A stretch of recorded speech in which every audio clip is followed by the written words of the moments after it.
कहानी की शुरुआत हीरो युगा से होती है, जो अपने लॉयल पार्टी के साथ डीमन लॉर्ड के कैसल के बाहर खड़ा होता है। मेंबर्स एक दूसरे को फाइनल बैटल के लिए हाइप करते हैं। कोई कहता है कि आज सब खत्म होगा, कोई कहता है कि हम जरूर जीतेंगे।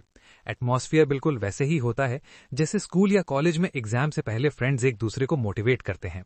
थोड़ी देर बाद कैसल के गेट्स अपने आप खुल जाते हैं और अंदर से कई सिनिस्टर आंखें बाहर झांकती हैं। जैसे ही पार्टी कैसल के अंदर जाती है, उनके सामने डीमन लॉर्ड का जनरल योकी आता है। वो बहुत एरोगेंट तरीके से उनका मजाक उड़ाता है और कहता है कि वे बहुत वीक हैं। पार्टी का मेज उस पर एनर्जी ब्लास्ट से अटैक करने की कोशिश करता है, लेकिन योकी उसे बड़ी आसानी से डिस्पेल कर देता है।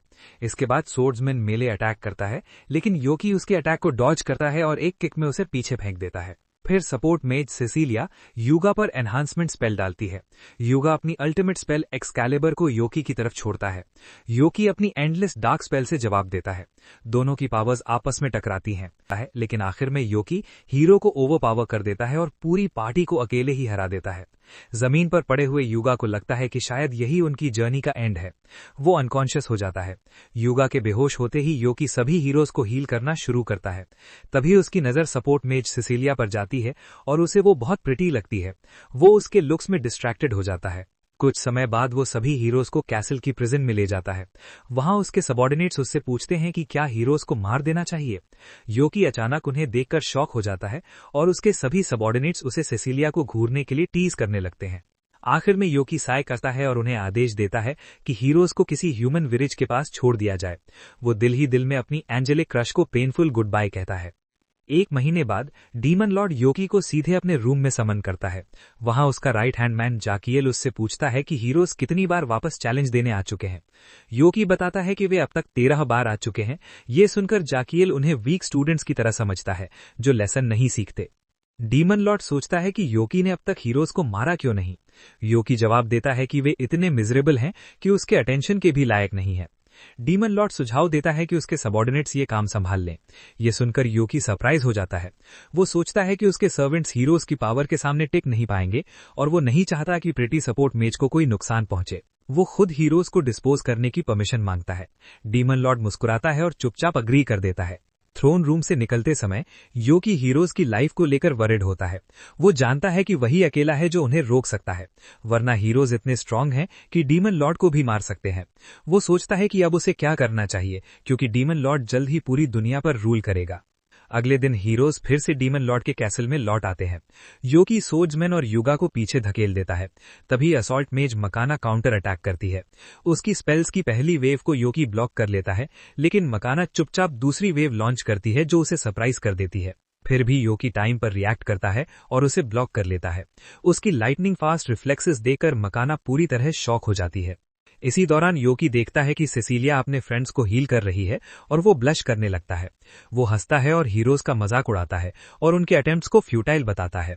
युगा हार नहीं मानता और फिर से एक्सकैलिबर स्पेल यूज करता है, लेकिन योकी आसानी से सर्वाइव कर जाता है और कहता है कि वे उसे कभी नहीं हरा सकते। युगा कहता है कि उनके पास कोई और चॉइस नहीं है, उन्हें ईविल डीमन लॉर्ड को हराने के लिए आगे बढ़ते रहना होगा। ये सुनकर अचानक सेसिलिया की तरफ इशारा करता है और कहता है कि अगर वे उसे छोड़ दें तो आगे जा सकते हैं। युगा तुरंत मना कर देता है, लेकिन मकाना कहती है कि उन्हें ऑफर एक्सेप्ट कर लेना चाहिए। वो समझाती है कि ये डीमन उन्हें कभी भी मार सकता है, इसीलिए उसकी काइंडनेस एक्सेप्ट करके मिशन पूरा करना बेहतर है। युगा अब भी तैयार नहीं होता, लेकिन तभी सेसिलिया खुद बोलती है कि वो यहीं रहने को तैयार है। आखिरकार पार्टी आगे बढ़ जाती है और प्रॉमिस करती है कि डीमन लॉर्ड को हराने के बाद वे अपनी प्रीस्टेस को वापस लेने आएंगे। सबके जाने के बाद सेसिलिया योकी से पूछती है कि उसने उसे क्यों रोका। योकी फाइट करने वाला समझकर उसे अटैक करने की कोशिश करती है, लेकिन योकी तुरंत सरेंडर कर देता है और निगोशिएट करने लगता है। सेसिलिया पूछती है कि जब वो उसे मारना ही चाहता है तो इंट्रोडक्शन क्यों दे रहा है। योकी कहता है कि अगर वो सच में उसे मारना चाहता तो शुरू में ही कर देता। आखिर में सेसिलिया रिलैक्स होती है और पूछती है कि वो चाहता क्या है। योकी हिम्मत जुटाकर कन्फेस करता है कि उसे पहली नजर में उससे प्यार हो गया था और वो उसके साथ डेट पर जाना चाहता है। ये रिजेक्शन इतनी पेनफुल होती है कि योकी की जीने की इच्छा ही खत्म हो जाती है। सेसिलिया सोचती है, सेसिलिया को लगता है कि योकी सिर्फ उसे ट्रिक करने की कोशिश कर रहा है, इसलिए वो उस पर फिर से अटैक करने जाती है। लेकिन जब वो देखती है कि योकी खुद को डिफेंड तक नहीं कर रहा, तो वो बीच में ही रुक जाती है। योकी उससे कहता है कि वो हमला जारी रखे और उसे खत्म कर दे, क्योंकि अब वो जीना नहीं चाहता।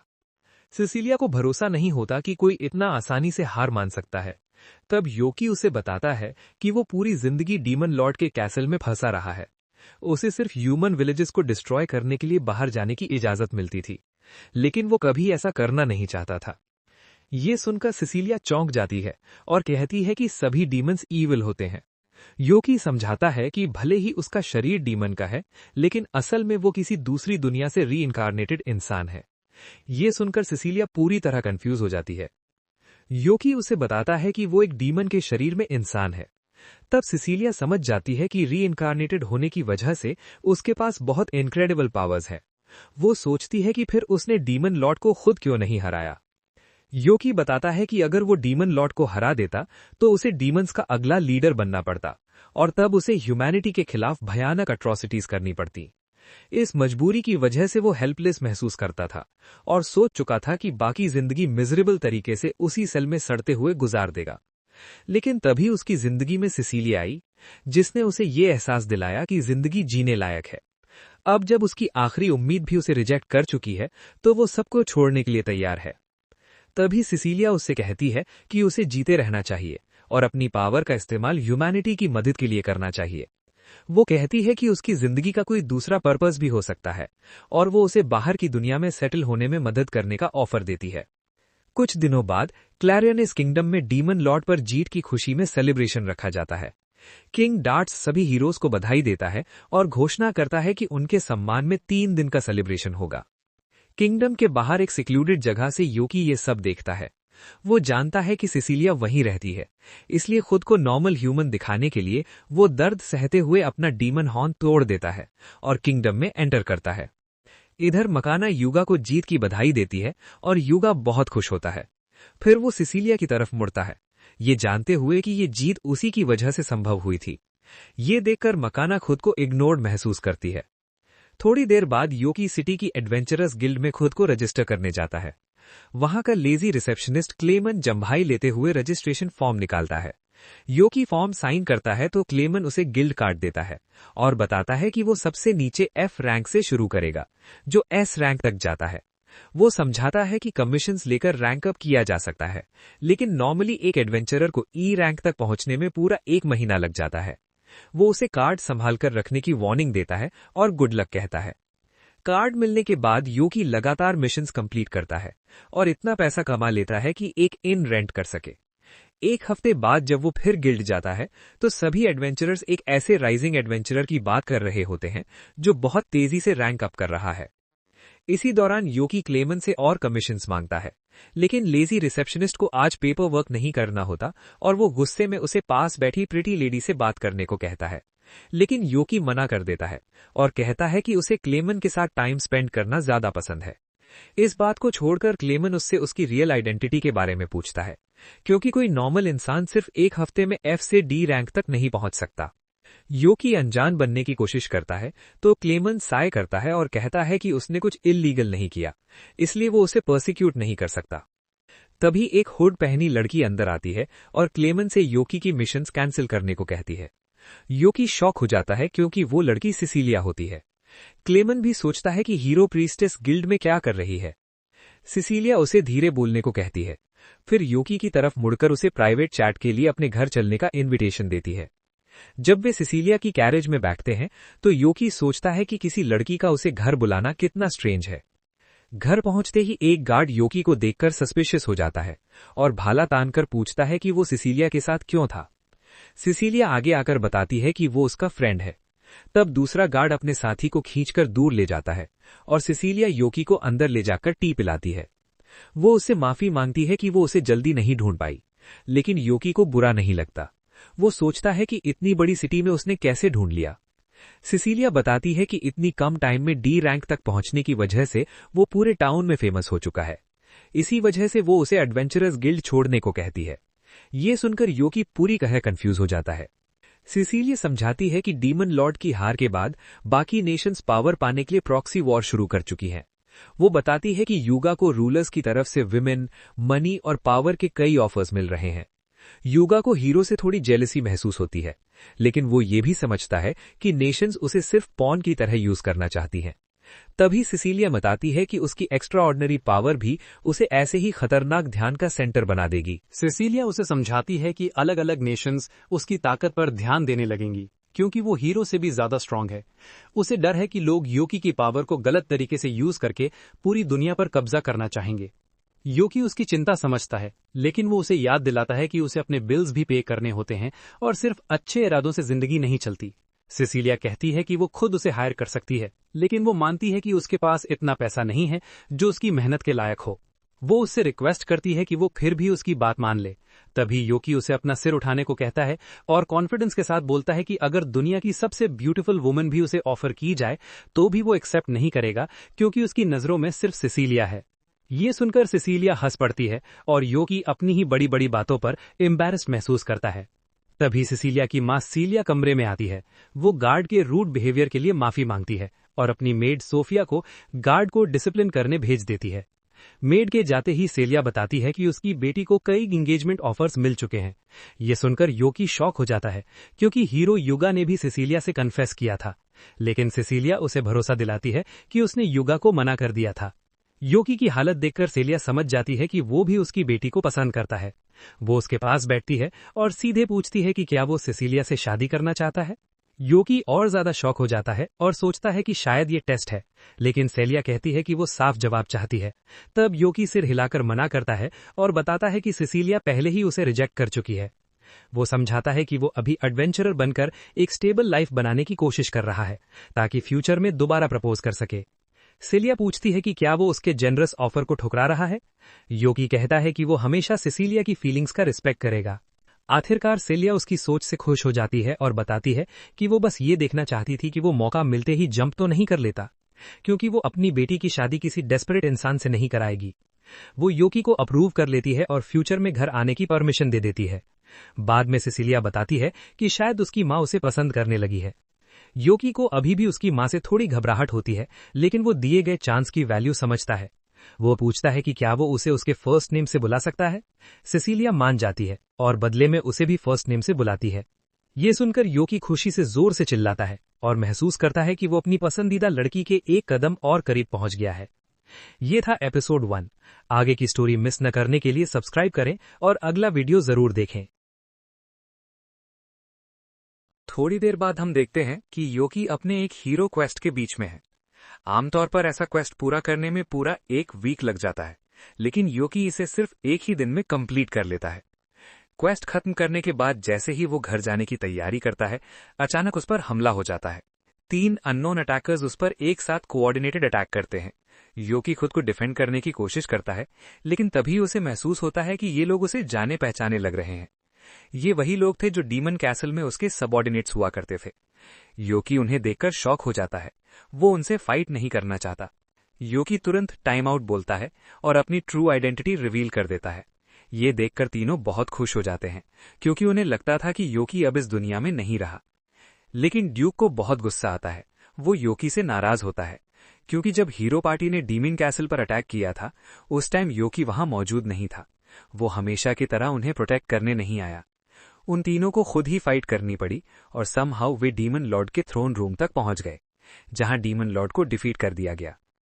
ड्यूक को ऐसा लगता है जैसे योकी ने जानबूझकर हीरोज को बिना लड़े अंदर जाने दिया। इतना ही नहीं, योकी अब बिल्कुल एक ह्यूमन जैसा दिखता है, जो उन्हें और भी कंफ्यूज कर देता है।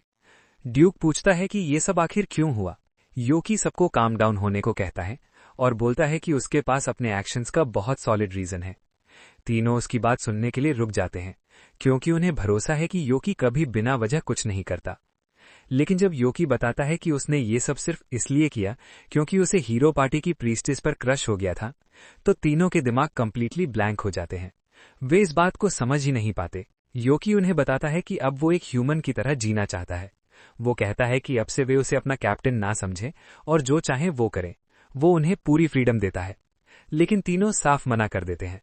वे कहते हैं कि उन्हें योकी के साथ रहना ज्यादा पसंद है। इसके अलावा वे उस लड़की से भी मिलना चाहते हैं जिसने योकी का दिल चुरा लिया। ये सुनकर योकी घबरा जाता है। योकी कहता है कि ये पॉसिबल नहीं है। अगर शहर में किसी ने उन्हें देख लिया तो मास पैनिक फैल जाएगी, लोग डर जाएंगे, पूरा सिटी केओस में चला जाएगा। लेकिन तीनों कॉन्फिडेंट रहते हैं। वे कहते हैं कि इसमें कोई प्रॉब्लम नहीं है, वे भी अपने डीमन फीचर्स हाइड कर सकते हैं, बिल्कुल योकी की तरह। उनकी बातें सुनकर योकी थोड़ा सोचता है।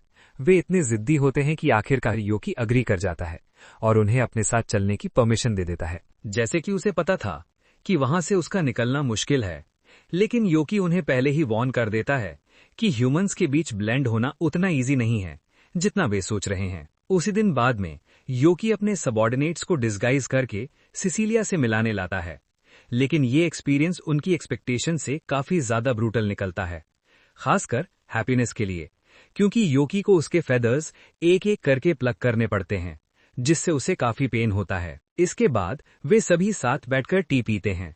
सिसिलिया मुस्कुराते हुए कहती है कि उन्हें मिलकर अच्छा लगा।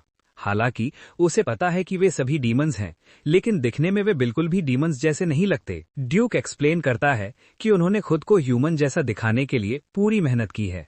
और जहां तक ड्यूक की बात है, क्योंकि वो डलहन है, योकी ने उसका हेड उसके आर्मर के अंदर फ्यूज कर दिया है ताकि वो रोल ऑफ ना हो। ड्यूक और सिसिलिया की बातचीत काफी स्मूथली चल रही होती है। दोनों अच्छे से घुल मिल जाते हैं। ये देखकर योकी को थोड़ी जेलसी होने लगती है, क्योंकि ड्यूक उसके सामने कभी इतना ज्यादा बात नहीं करता था। लेकिन जैसे ही वो एक क्यूट गर्ल के सामने आया, वो नॉन स्टॉप बातें करने लगा। ड्यूक एक्सप्लेन करता है कि पहले वो इसलिए ज्यादा बात नहीं करता था क्योंकि वो योकी को बिल्कुल पसंद नहीं करता था। डीमन कैसल में योकी की इमेज एक टोटल शट इन की थी, जो अपने रूम से बाहर ही नहीं निकलता था। यहाँ तक कि जब उसके सुपीरियर उसे बाहर जाकर कुछ ह्यूमंस मारने के लिए चिल्लाते थे, जैसा कि एक रिस्पेक्टेबल डीमन जनरल को करना चाहिए, योकी उन्हें धमकी दे देता था कि अगर उन्होंने उसे परेशान किया तो वो उन्हें बीट कर देगा, और आखिरकार वे उसे अकेला छोड़कर चले जाते थे। ड्यूक को एक डीमन जनरल का ऐसा बिहेवियर बिल्कुल पसंद नहीं था, इसलिए एक दिन वो योकी के रूम में घुस गया उसे लेसन सिखाने के लिए। उसे लगा कि एक शट इन लूजर को हैंडल करना आसान होगा, लेकिन वो गलत साबित हुआ। योकी ने उसे बुरी तरह बीट कर दिया। उसके बाद ड्यूक योकी का सबॉर्डिनेट बन गया। हालांकि कुछ टाइम तक वो उस बीटिंग को लेकर ग्रजेस रखता रहा, लेकिन धीरे धीरे उसने सब एक्सेप्ट कर लिया और योकी को अपना लीडर मान लिया। ड्यूक को पूरा यकीन है कि हैप्पीनेस और शेक के साथ भी सेम ही हुआ था, लेकिन जब वो उन दोनों की बात करता है तो उसे रियलाइज होता है कि वे दोनों कहीं दिखाई नहीं दे रहे। अगर सिसिलिया के अलावा किसी और को उनकी ट्रू आइडेंटिटी पता चल गई तो बहुत बड़ी प्रॉब्लम हो सकती है। इसलिए योकी और बाकी लोग उन्हें ढूंढने के लिए अंदर जाते हैं, और तभी वे सिसिलिया की मदर को गार्डन में देखते हैं। शेक उनकी गोद में सो रहा होता है। एक्वा उन्हें आते हुए देखती है और पूछती है कि क्या वे जानते हैं ये बच्चा कौन है। योकी उन्हें बताता है कि शेक उसका फ्रेंड है। योकी किसी भी ट्रबल के लिए अपोलोजाइज करता है, लेकिन एक्वा कहती है कि अपोलोजाइज करने की कोई जरूरत नहीं, उसे किड्स के साथ टाइम स्पेंड करना बहुत पसंद है। उसे शेक गार्डन में भागते हुए मिला था, इसलिए ये सोचने के बजाय कि वो अंदर कैसे आया, उसने उसके साथ टैग खेलना शुरू कर दिया। खेलते खेलते शेक थक गया और उसकी गोद में सो गया। अब जब शेक मिल गया तो योकी एक्वा से पूछता है कि क्या उसने शेक के साथ कोई लड़की देखी थी। एक्वा कंफर्म करती है, लेकिन बताती है कि हेडमेड उसे थोड़ी देर पहले अंदर ले गई थी। ये सुनते ही योकी को डेंजर महसूस होता है। वे सभी जल्दी से अंदर की तरफ भागते हैं, लेकिन अंदर का सीन देखकर वे शॉक्ड हो जाते हैं। हैप्पीनेस परफेक्ट मेड एटिकेट की ट्रेनिंग ले रही होती है। सोफिया जैसे ही ग्रुप को देखती है, वो बताती है कि वो न्यू मेड की ट्रेनिंग फिनिश कर रही थी, लेकिन सिसिलिया क्लैरिफाई करती है कि हैप्पीनेस कोई मेड नहीं है, वो योकी की फ्रेंड है। सोफिया हैप्पीनेस से पूछती है और वो कंफर्म कर देती है। सोफिया तुरंत अपोलोजाइज करती है और कहती है कि अगर वो चाहे तो जा सकती है। योकी हैप्पीनेस से कहता है कि वो मेड आउटफिट चेंज कर ले, लेकिन सरप्राइज ये होता है कि हैप्पीनेस मना कर देती है। उसे मेड बनना सोचे से कहीं ज्यादा फन लगता है, इसलिए वो यही काम करना चाहती है। सोफिया को कोई ऑब्जेक्शन नहीं होता और इस तरह हैप्पीनेस ऑफिशियली मेड बन जाती है। दिन के एंड तक सब लोग जाने की तैयारी करते हैं। वे हैप्पीनेस को उसके फर्स्ट डे के लिए गुड लक विश करते हैं, लेकिन योकी के जाने से पहले एक्वा उसे साइड में बुलाती है। वो बताती है कि सिसिलिया को कई वीक से रिलैक्स करने का मौका नहीं मिला, इसलिए वो उसे फोर्स करके एक डे ऑफ दिलवाने वाली है, और अगर योकी उसे डेट पर पूछना चाहता है तो यही बेस्ट चांस है। ये योकी को मिला सबसे परफेक्ट चांस होता है और वो इसे वेस्ट नहीं करने वाला। डेट के टाइम सिसिलिया अपनी कैरेज में आती है। योकी उसके आउटफिट को देखकर पूरी तरह मेस्मराइज हो जाता है। वो कहता है कि वो अपनी पूरी पावर लगाएगा ताकि उसका डे ऑफ पूरी तरह परफेक्ट बने। सिसिलिया को ये देखकर हंसी आती है कि वो इसे इतना सीरियसली ले रहा है, लेकिन वो एक्साइटेड है ये देखने के लिए कि योकी ने क्या प्लान किया है। जब वे सिटी में वॉक करते हैं, सिसिलिया नोटिस करती है कि लोकल बेकरी में एक न्यू टाइप का केक आया है। वो सजेस्ट करती है कि डेट के बाद वे वहां चल सकते हैं। फिलहाल वे सिटी में वॉक कंटिन्यू करते हैं। योकी सिसिलिया से नजर हटा ही नहीं पा रहा, क्योंकि वो बहुत ज्यादा क्यूट लग रही होती है। अब तक सब कुछ बहुत अच्छा चल रहा होता है और सिसिलिया खुद भी काफी एंजॉय कर रही होती है। थोड़ी देर बाद वे एक एक्सेसरी स्टोर के पास पहुंचते हैं। वे दोनों अंदर जाने ही वाले होते हैं, लेकिन उसी समय हीरो पार्टी के युगा और माना वहां से गुजर रहे होते हैं। और जैसे ही युगा सिसिलिया को पहचानता है, युगा जोर से सिसिलिया को कॉल करता है और पूरी तरह योगी को इग्नोर कर देता है। वो बोलता है कि कितना क्रेजी कोइंसिडेंस है कि सबने सेम डे छुट्टी ली है, और जब सब यहीं हैं तो वो सजेस्ट करता है कि पूरा दिन साथ में स्पेंड कर लेते हैं। सिसिलिया पोलाइटली मना करने की कोशिश करती है। वो एक्सप्लेन करती है कि वो ऑलरेडी योकी के साथ टाइम स्पेंड कर रही है, लेकिन जैसे ही योकी का नाम आता है, युगा को फील होता है कि उसने योकी को कहीं पहले देखा है। योकी कैजुअली बोल देता है कि शायद ये उसका माइंड ट्रिक्स खेल रहा है। युगा थोड़ी देर सोचता है, फिर उस बात को वहीं छोड़ देता है। वो फिर बोलता है कि सबको साथ में अंदर चलना चाहिए ताकि कोई लेफ्ट आउट फील ना करे, और सिसिलिया को ऑब्जेक्ट करने का प्रॉपर टाइम भी नहीं देता, सीधे उसे पकड़कर अंदर ले जाता है। मिकाना को ये सब देखकर बहुत बुरा लगता है, क्योंकि ये वही एक दिन था जब उसने मुश्किल से युगा को डेट पर चलने के लिए कन्विंस किया था। अब ये सब देखकर उसे साफ समझ आ जाता है कि योकी भी सिसिलिया के साथ डेट पर है। वो योकी को गुड लक विश करती है और बोलती है कि अगर वो सिसिलिया को इम्प्रेस कर लेता है तो युगा को मजबूरी में उस पर ही फोकस करना पड़ेगा। योकी अंदर जाता है और फिर से सिसिलिया से मिलता है, और चूंकि वे ऑलरेडी स्टोर में है तो वो सिसिलिया को गिफ्ट लेने की ऑफर करता है। सिसिलिया मना करती है और कहती है कि उसे कुछ लेने की जरूरत नहीं, लेकिन योकी बोलता है कि ये उसका थैंक्स कहने का तरीका है उस हेल्प के लिए जो सिसिलिया ने उसके लिए की है। आखिरकार सिसिलिया अग्री कर जाती है। ये सब देखकर युगा को एक्सट्रीम जेलसी होने लगती है। वो बीच में कूद पड़ता है और बोलता है कि वो सबके लिए गिफ्ट्स पिक करेगा, क्लियरली योकी को वन अप करने की कोशिश में। योकी एक नेकलेस पिक करता है जो उसे लगता है कि सिसिलिया पर बहुत अच्छा लगेगा। वहीं युगा स्टोर का सबसे एक्सपेंसिव पेंडेंट उठा लेता है, क्योंकि उसे समझ नहीं आता कि और क्या खरीदे। वो सिसिलिया को पहनाने की कोशिश करता है, लेकिन एक्सीडेंटली उसका डिस्गाइज गिरा देता है। अब ना उसके सिर पर हैट है और ना ही ग्लासेस। स्टोर में मौजूद सभी लोग तुरंत उसे पहचान लेते हैं, और हीरो पार्टी के बाकी मेंबर्स को भी। अचानक से पूरा स्टोर फैंस से भर जाता है।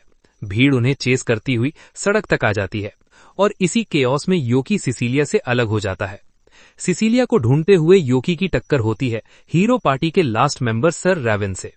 रैवन गर्ल्स के ग्रुप से घिरा हुआ होता है और बहुत अनकंफर्टेबल लग रहा होता है। योकी डिसाइड करता है कि वो उसकी हेल्प करेगा। वो भीड़ का अटेंशन युगा की तरफ डाइवर्ट करता है और रैवन को पकड़कर एक एली में भाग जाता है। भीड़ से बचने के बाद योकी एक्सपेक्ट करता है कि रैवन उसे थैंक्स बोलेगा, लेकिन रैवन बिल्कुल साइलेंट रहता है। योकी सोचता है कि शायद वो ज्यादा बोलने वाला टाइप नहीं है, लेकिन जैसे ही योकी वहां से जाने लगता है, रैवन उसे रुकने को बोलता है, और तभी योकी समझ जाता है कि रैवन ज्यादा क्यों नहीं बोलता, क्योंकि उसकी आवाज टीनेज गर्ल जैसी है। वो क्राउड्स में बोलने से अवॉइड करता है क्योंकि उसे डर है कि लोग उसका मजाक उड़ाएंगे, लेकिन योकी का ऐसा कोई इंटेंशन नहीं होता। आखिर हर किसी के अंदर कुछ न कुछ इनसिक्योरिटी होती है। रैवन को राहत मिलती है कि उसे योकी जैसा अंडरस्टैंडिंग इंसान मिला, लेकिन तभी योकी को याद आता है कि उसे सिसिलिया को ढूंढना है, और वो फिर से भागना शुरू कर देता है। उसके बाद पूरा दिन बिना किसी प्रॉब्लम के निकल जाता है, लेकिन अगली मॉर्निंग योकी को पता चलता है कि सिसिलिया को फीवर हो गया है, कल के पूरे स्ट्रेस की वजह से। वो पहले से ही ब्रेकिंग पॉइंट के करीब थी, और इतने सारे फैंस को एक साथ हैंडल करना उसके लिए ज्यादा हो गया। योकी को लगता है कि ये सब उसकी गलती है। एक्वा उसे समझाती है कि उसे गिल्टी फील करने की जरूरत नहीं। सिसिलिया को बस माइल्ड कोल्ड हुआ है, और वो योकी से नाराज भी नहीं है, लेकिन युगा से वो काफी नाराज है, और अगली बार मिलने पर उससे बाउंड्रीज को लेकर लंबी बात होने वाली है। वैसे तो सिसिलिया की हालत का मेन रीजन युगा ही था, लेकिन जैसे ही उसे ये सब पता चला, वो तुरंत सिसिलिया से मिलने आने की कोशिश करता है, लेकिन मेड्स उसे गेट पर ही रोक देती हैं ताकि वो और डैमेज ना कर सके। एक्वा को लगता है कि रिकवरी के टाइम सिसिलिया को किसी फ्रेंड से मिलना अच्छा लगेगा, इसलिए वो योकी से उससे मिलने को कहती है। सोफिया योकी को सिसिलिया के रूम तक ले जाती है और डोर नॉक करती है।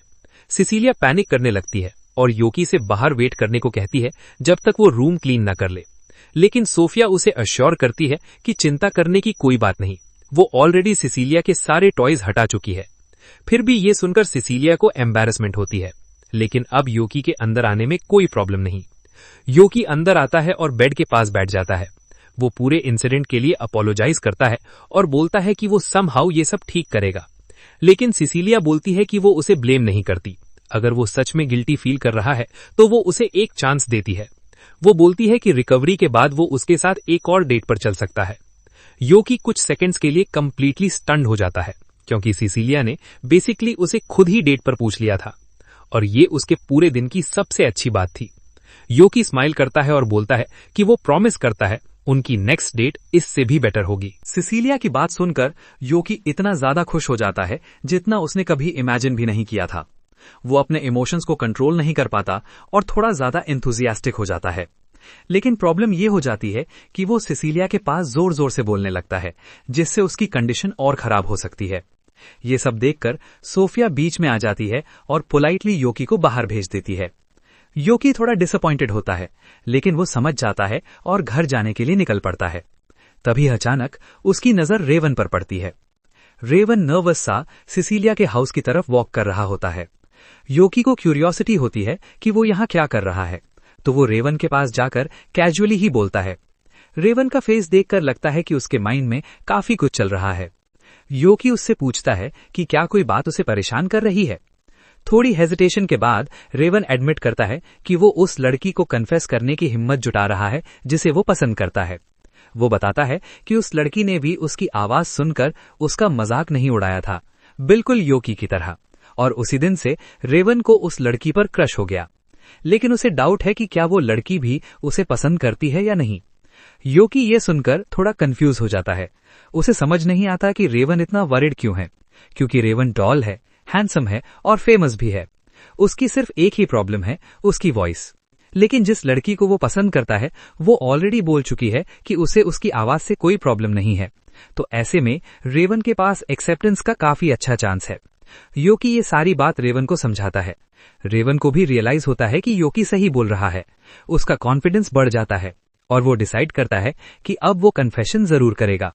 योकी को उस पर प्राउड फील होता है, जैसे कोई सीनियर स्टूडेंट अपने जूनियर को मोटिवेट करता है। लेकिन तभी योकी को एक बात रियलाइज होती है। रेवन सीधे सिसिलिया के हाउस की तरफ ही जा रहा है। मतलब जिस लड़की को रेवन पसंद करता है वो कोई और नहीं, सिसिलिया ही हो सकती है। ये सोचकर योकी थोड़ा फ्रीज हो जाता है। उसे लगता है कि उसने खुद ही अपने लिए कंपटीशन क्रिएट कर लिया है। लेकिन अब जो होना था वो होने ही वाला है और यहीं पर एपिसोड 2 खत्म हो जाता है। अगर आगे की स्टोरी मिस नहीं करना चाहते तो चैनल को सब्सक्राइब करना मत भूलना।